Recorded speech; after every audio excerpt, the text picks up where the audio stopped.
بسم اللہ الرحمن الرحیم۔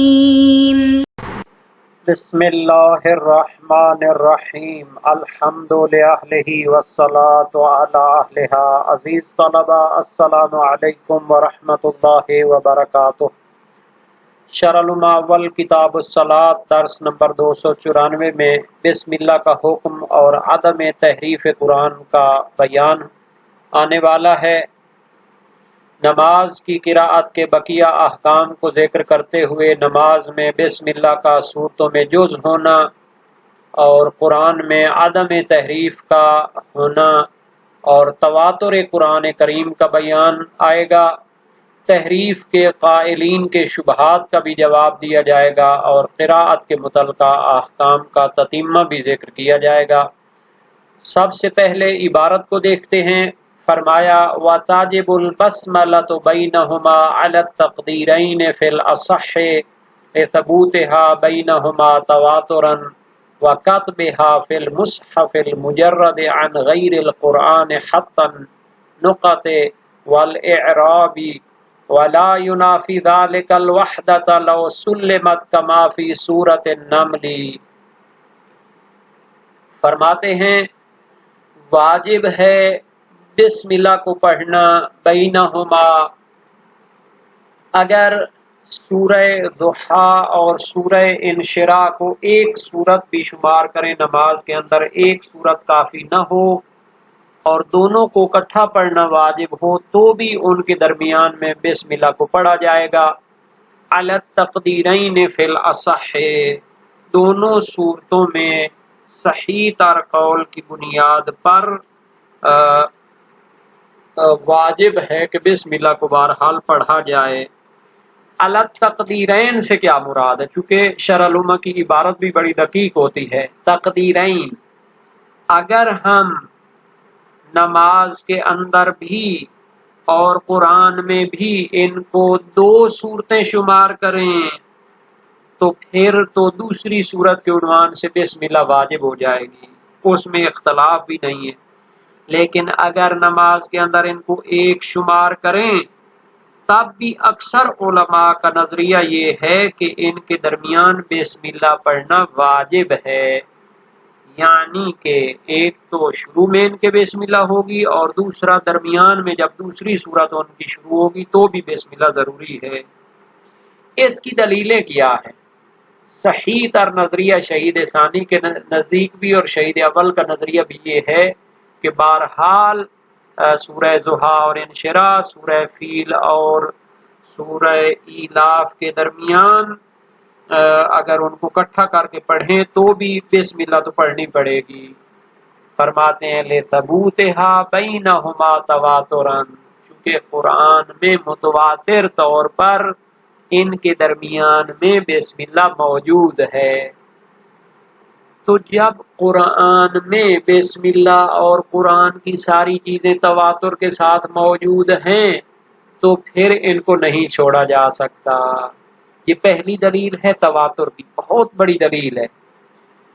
منطق سوم کے اندر جو یقینی قضایا بیان کیے جاتے ہیں ان میں متواترات کا بھی ذکر ہے، یعنی تواتر، اتنے زیادہ لوگ ایک خبر کو نقل کرتے ہیں، بیان کرتے ہیں کہ ہمیں یقین ہو جاتا ہے کہ یہ سچ کہہ رہے ہیں۔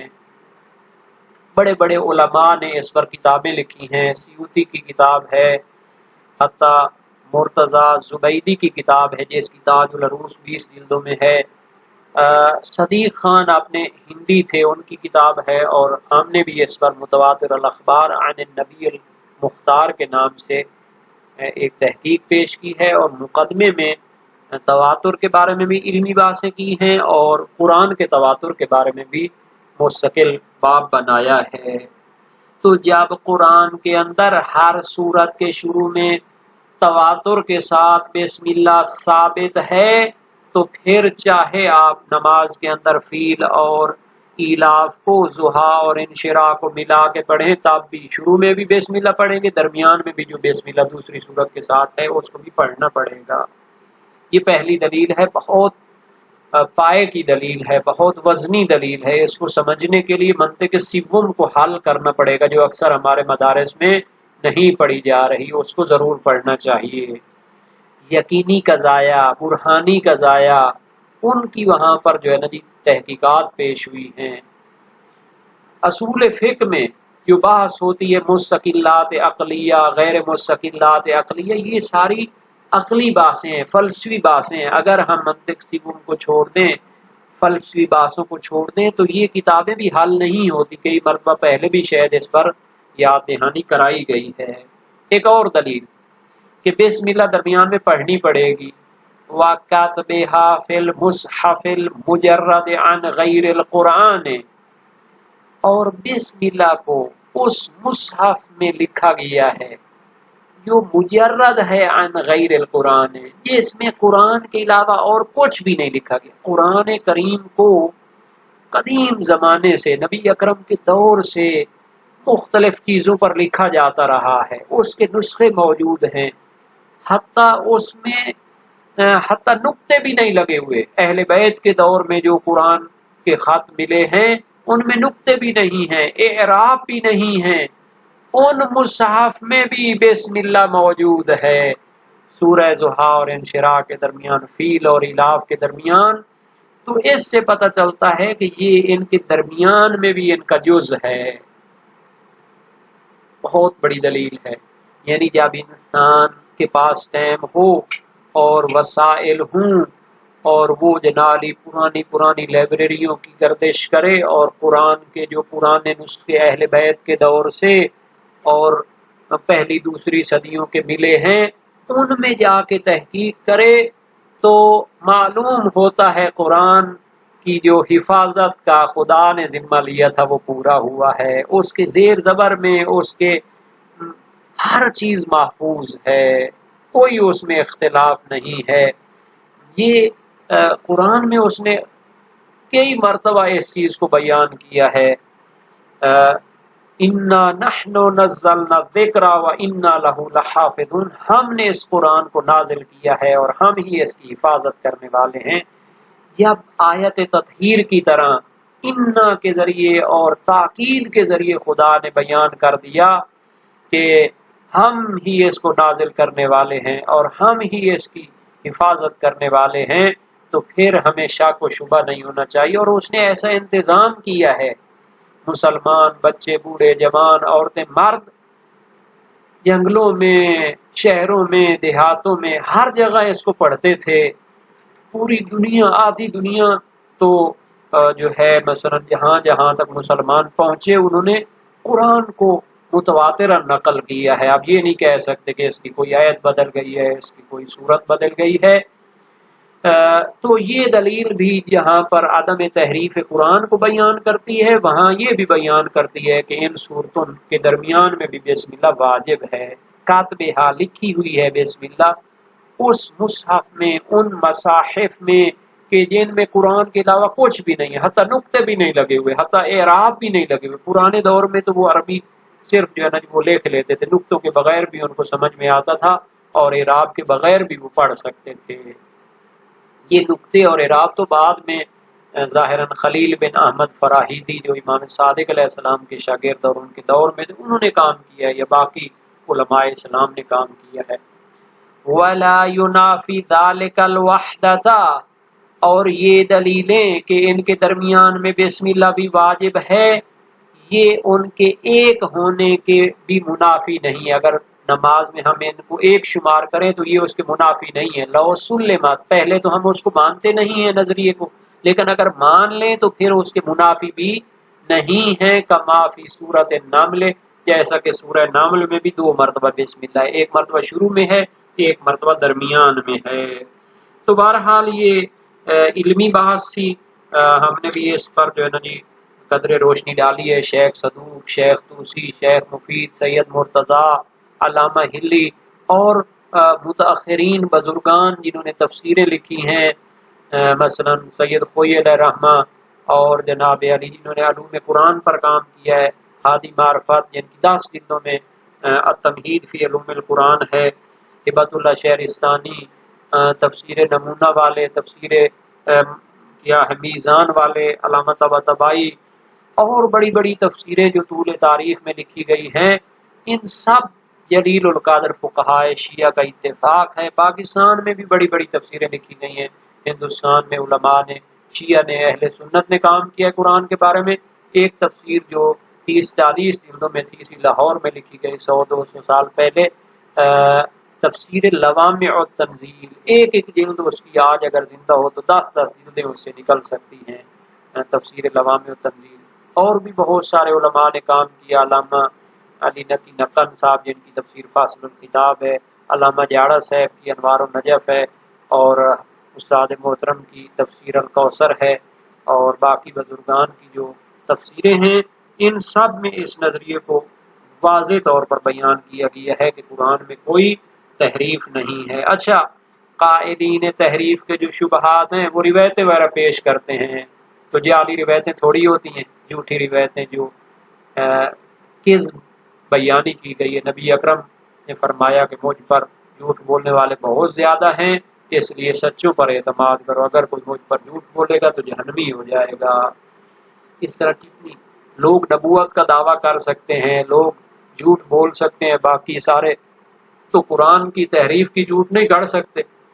تو اگر بعض اخباریوں نے ایسی روایتوں کو نقل کیا ہوا ہے تو اسی حد تک ہے کہ جناریوں ان کی پھر تحقیق کی جائے۔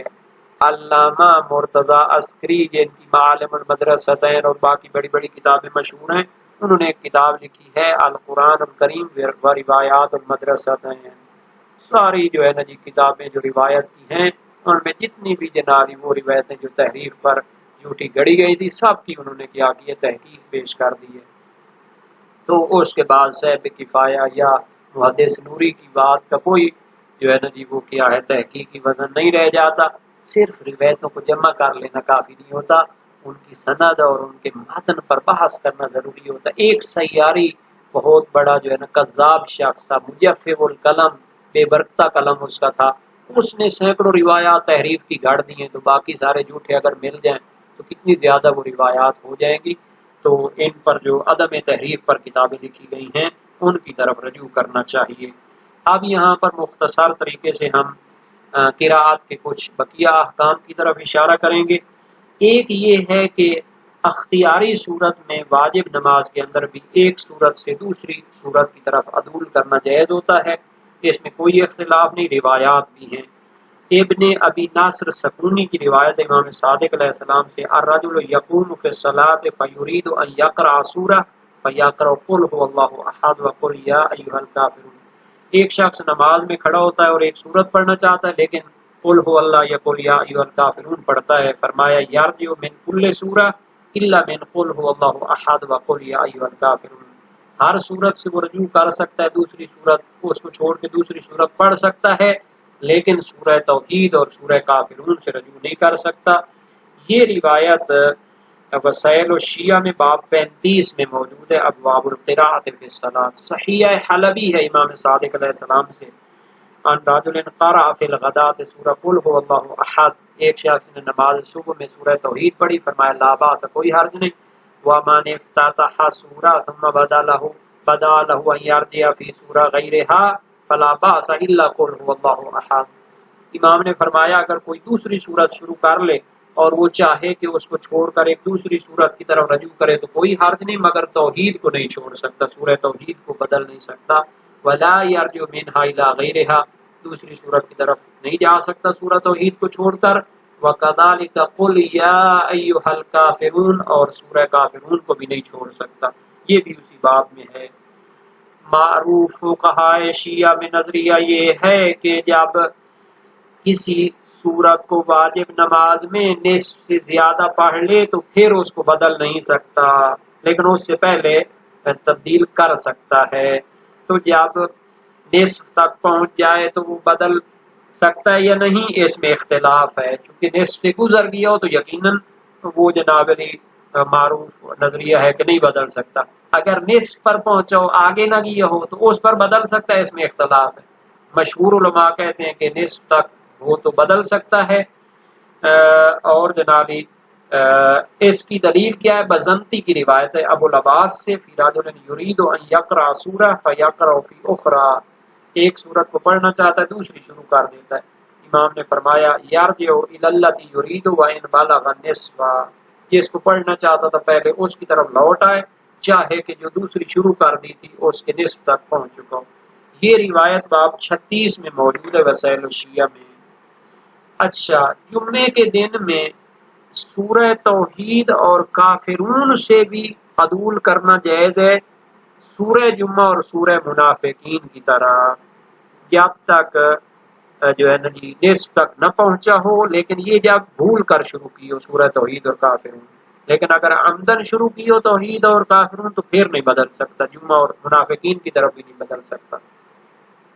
اس کی روایات ہیں، صحیح ہے محمد ابن مسلم کوفی سقفی جلیل القدر فقی راوی امام باقر و امام صادق علیہ السلام میں سے ایک سے ہے۔ پھر رجل یرید ان یقرأ سورۃ الجمعہ فی الجمعہ فقرأ قل هو اللہ احد، ایک شخص سورہ جمعہ پڑھنا چاہتا تھا نماز جمعہ میں اور شروع کر دی سورہ توحید، فرمایا یرجع الی سورۃ الجمعہ، سورہ جمعہ کی طرف پلٹ سکتا ہے۔